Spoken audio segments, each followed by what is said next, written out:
Hey guys, alright? Welcome everyone. A young man is hanging by his leg in a row of pallets at thousands of meters in the air on an airplane.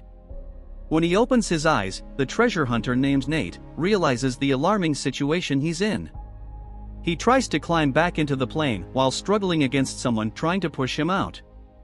Eventually, he manages to climb back into the plane, but as he enters, a red car pushes him back out. Falling to his death, a hand grabs him just in time. He then finds himself in the past on a little adventure he had as a boy. 15 years earlier, young Nate and his older brother named Sam sneak into a museum in Boston. Nate would have fallen out of the window if Sam hadn't caught him just in time. The brothers are orphans and are looking for a map that is considered the first world map, which they want to use to find an ancient treasure. However, when Sam tries to unlock the case, he triggers the alarm, and they are caught by the police. The boys are taken back to the orphanage, but Nate stays. While this being Sam's third offense, he has to go to a reformatory. They give the brothers a moment alone to say goodbye, but Sam takes advantage of it to escape. Before leaving, however, he gives Nate his necklace, which is a ring tied to a cord, so that he can always have it with him, and promises to come back for him in the future. After Sam leaves, Nate finds a paper that his brother left for him, but the paper was empty. He then uses a lighter to reveal a hidden message from Sam, telling him never to forget who he is. Back in the present day, Nate now works as a bartender in New York. He also pickpockets rich customers just to get close to them, always with random excuses, such as helping a girl light her cigarette, in order to steal her bracelet. Nate still carries his brother's lighter with him, although it doesn't work very well these days. One night, as he closes the bar, a man named Sully approaches him and congratulates him on his pickpocketing skills, then offers him a chance to join him in an important job that could give him a better life. Nate shows no interest because Sully is a stranger and tells him to go away. Sully leaves but manages to take the bracelet from Nate's pocket and leave his business card in its place, showing he's quite skilled at it as well. Wanting the bracelet back, Nate goes to the address on the card but cunningly steals the doorman's keys and sneaks into the apartment building. However, Sully is already waiting for him, and to Nate's surprise, he has the original Magellan map, the same map that Nate and his brother wanted to steal a long time ago. Nate mentions the legends that said the original voyage was planned to find gold, and Sully confirms it's true. The voyage was funded by a family named Moncada, a very wealthy family at the time, whose current heirs, Armando and his son Santiago, they are still looking for the treasure. To help convince Nate to join him, Sully mentions that he was a friend of Sam and even shows him a picture he took with Sam as an adult about 2 years ago. Apparently, Sam disappeared after they found Magellan's diary, and Sully has had no news of him since then. Nate says that's just like his brother because he hasn't had any contact with him since he left when he was 10 years old. So Sully points out that searching for the gold might help Nate find Sam as well. Nate still refuses, claiming that the brother he knew doesn't exist anymore. However, when he returns to his apartment, he opens a box he keeps with important memories, including postcards from Sam. In other words, Nate lied to Sully when he said his brother had never contacted him again. He also finds Sam's necklace with the ring, and after putting it back on, he decides to be a part of this adventure after all. The next day, Sully and Nate meet to plan their first step. Sully says there's an upcoming auction, and one of the antiques being offered is a cross that serves as a key to the chamber where they hid the gold. Legend has it that there are 2 keys, and Sully already has the other one, so they just need to get the one that will be at the auction to get started. After demanding Sully share the gold equally, Nate uses his free time to study the building where the auction will take place and the plan that Sully gave him.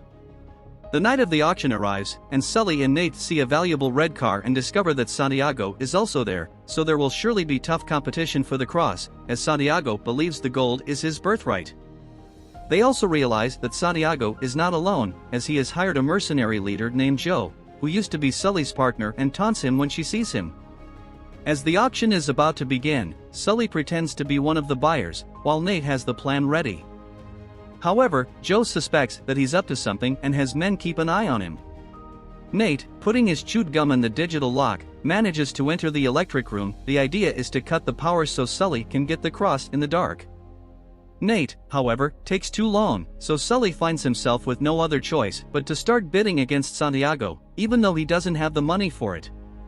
Nate, however, is unfortunately discovered by Joe's men, and a fight ensues. After exchanging a few blows, Nate loses the opportunity to remain in the room and then decides to create a distraction by jumping onto the ceiling lights. Now, everyone is in a panic, and the cross is being taken back. Sully turns his jacket inside out and pretends to be one of the venue's staff. While Nate is pursued by security, Sully manages to get his hands on the cross and takes it, claiming that he is in charge of returning it to the vault. However, Joe notices this and goes after him, while Nate is left on his own to fend for himself and escape. Joe manages to corner Sully and threaten him with her knife, but at that moment, security arrives and tries to apprehend her, believing that she was attacking a staff member of the auction. Sully takes off with the cross while Joe fights with the guards. When Sully returns to the car, Nate is already waiting for him, and they agree to go to Spain together. On the plane, Nate can look into the old captain's diary that confirms the legend, where Magellan truly found tons of gold in the Philippines. He hid it in Barcelona, and then told the Moncada family that he found nothing. By following the clues in the diary, they will be able to find the gold, although the main clue so far is just a tree, leaving them worried as a tree doesn't reveal much. Once they arrive in Barcelona, they meet a girl named Chloe, another treasure hunter that Sully managed to get to retrieve the other cross. However, she no longer wants to work with Sully, whom she considers a liar and a traitor. After she leaves, Nate finds out that she took his cross with her and chases her through the streets of Barcelona. But Chloe is faster, managing to get to her car and prepare to escape. Nate arrives shortly after, stopping her by saying there are more things she wouldn't be able to decipher alone. Sully also arrives and tells her to go with the crosses since they have the diary, making her end up staying with them. Now that they're all working together, Nate leads them to the location indicated by the clue. He realizes that it's not a real tree, it refers to a church with pine in its name and a tree in its logo. Meanwhile, Santiago confronts his father because he appeared on the news saying he's going to donate his fortune. He confesses that he's doing this because his money is tainted with blood.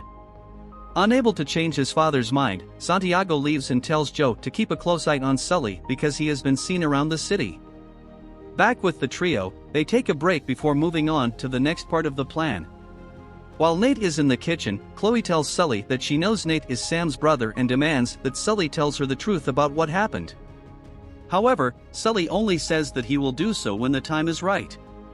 The next day, Santiago tries once again to change his father's mind about donating his entire fortune. When Armando refuses, Santiago follows him to his car and orders Joe to kill him. As night falls, the team enters the church, pretending to be tourists. Nate is shocked to find postcards they sell there, as one corresponds to one of the postcards Sam sent him. Following the symbols and words carved on the floor and walls, the trio discovers a hidden mechanism that Nate turns, revealing a painting behind a statue of Mary. Subsequently, the altar reveals the locks of the crosses. Nate and Chloe use the crosses on each side and turn them simultaneously clockwise, which triggers a series of darts that almost kill them. Fortunately, they manage to dodge them just in time. Now they try turning them counterclockwise, which finally gives them access to a hidden tunnel. The diary mentions that one must stay in heaven and the other in hell, so Nate and Chloe enter the mysterious tunnel with one of the crosses while Sully stays outside with the other. To ensure Sully knows where to go next, Nate places a tracker on his phone. Unbeknownst to him, Joe is also following Sully. Nate and Chloe venture through the mysterious tunnel, which eventually leads them to a nightclub, where Joe's men are also present. Posing as a dancing couple, the pair crosses the dance floor and reaches the bar, where Nate attempts to start a fire with Sam's lighter but fails once again. Chloe quickly uses a candle, providing the distraction they need to work on the puzzle carved into the wall behind the bar. The men led by Joe locate them, prompting Nate to engage in a brawl with them until Chloe finally finds another keyhole that she manages to open with the cross. A new secret tunnel lies ahead, and Nate jumps into it after Chloe before sealing it, leaving Joe's men behind. Following this tunnel, the duo is led to a secret passage beneath a fountain, and when they use the key, the compartment begins to fill with water. To save them from drowning, Sully must use the cross on the hole above the floor, but the keyhole is behind thick protective glass. As he begins trying to break the glass, Joe shows up to steal the cross. Sully manages to wrestle her for the gun, and he shoots at the glass, which doesn't shatter but weakens it. A fight ensues, initially favoring Joe, but with a swift move, Sully grabs her and throws her against the glass, finally breaking it. Sully then places the cross in the keyhole and opens the secret door for the duo to escape, but only Nate emerges. When he realizes that Chloe has passed out underwater, he immediately goes back to rescue her. Once both are out, Chloe is surprised that she was helped instead of being treated as an extra. They then proceed, with Sully still tracking them through his cell phone's GPS, until they reach a Roman chamber where Nate lights a torch. This underground chamber is visible to Sully through a sewer drain on the street, and he also discovers a symbol carved into a rock indicating that both keys must go together to open the door below. Sully tosses the cross he has through the grate so the pair can use it. Nate combines the crosses and manages to open another mysterious door that leads them to a Roman repository. There, they see 4 giant urns, and for a moment, the team thinks they've found the gold, but in reality, the urns are filled with salt.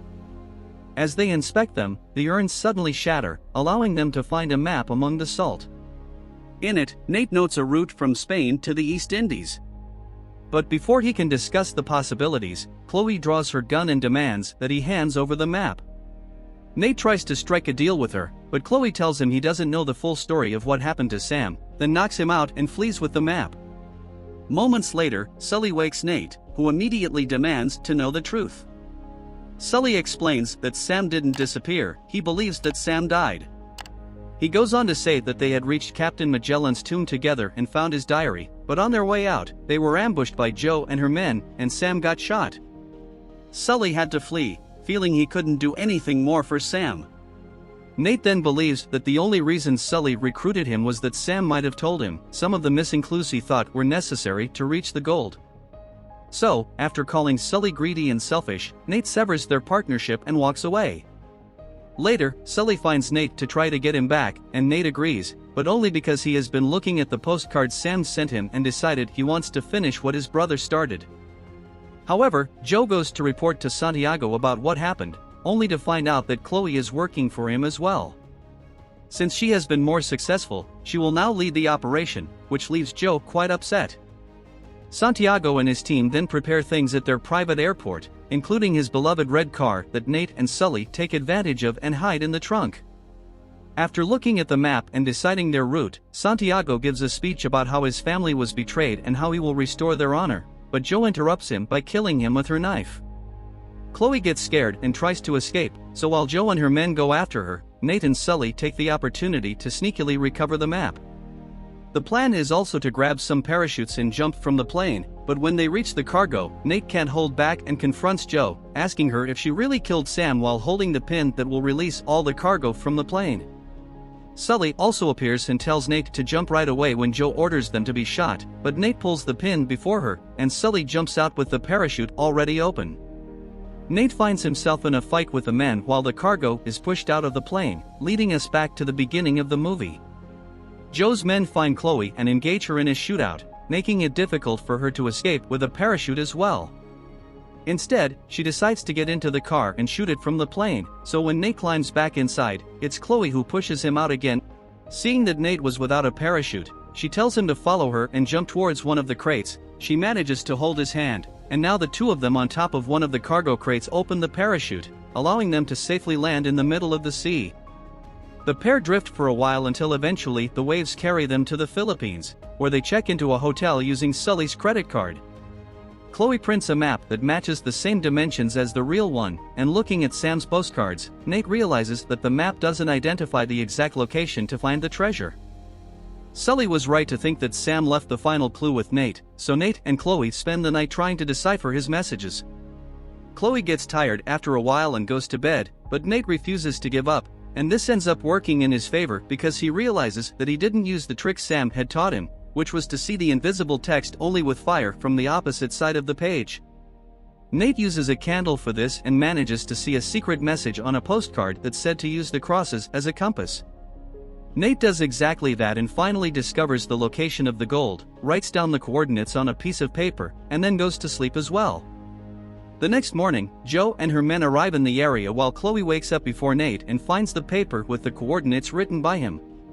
She decides to take them and leave Nate behind, but when Nate wakes up alone, he's not worried because he intentionally left the wrong coordinates, already assuming that Chloe would betray him. Nate goes by boat to the cave indicated by the coordinates, unaware that Jo is watching him from a distance as they search around in the wrong place. Inside a cave, Nate swims through an underwater tunnel and emerges in another cave where both of Magellan's ships have been hidden all these years.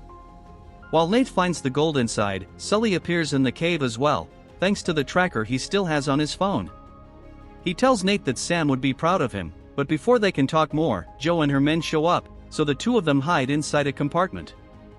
Jo doesn't find Nate with Sully, so using 2 helicopters, Jo's men take the entire ships through a hole above the cave, while Nate and Sully come out of their hiding to grab as much gold as they can, along with a dagger and a sword to defend themselves. Then, they go up to fight the crew until they throw all the men off the ship. Now Sully can climb the chains holding the ship and reach the helicopter, where he pushes out the men he finds and takes control to fly away from Jo, who is in the other ship. Jo orders her pilot to follow Sully, causing the helicopter to hit the other.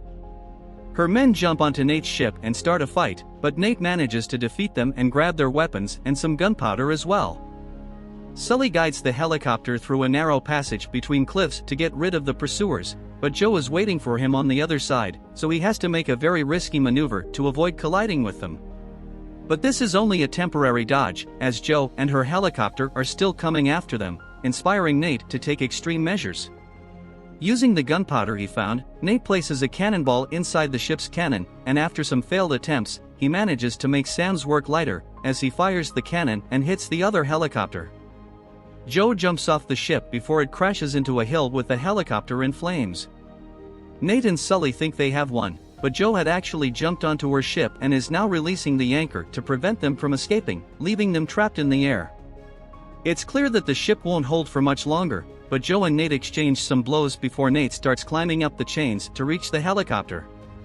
Seeing that Jo was going after Nate, Sully finally decides to change his ways and sacrifices his bag of gold by throwing it on Jo, causing her to fall into the ocean. Then, Sully helps Nate get into the helicopter before the chains finally break, and the ship falls on top of Jo, supposedly killing her. The ship can float for a few seconds before starting to sink, and Nate says they can dive to retrieve the treasure later, but this won't be possible as the Philippine naval units are approaching, so the treasure will end up in the hands of their government now.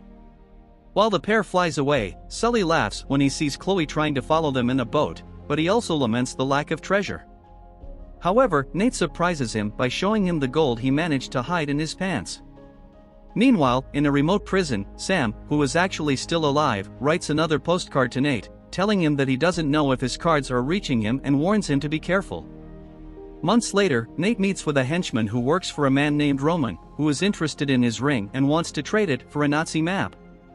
The henchman tries to double-cross Nate by taking the ring and the map, but Sully appears and creates a distraction so that Nate can retrieve both items. As the pair leaves together, they are stopped by a person whose identity we will only learn in the next movie.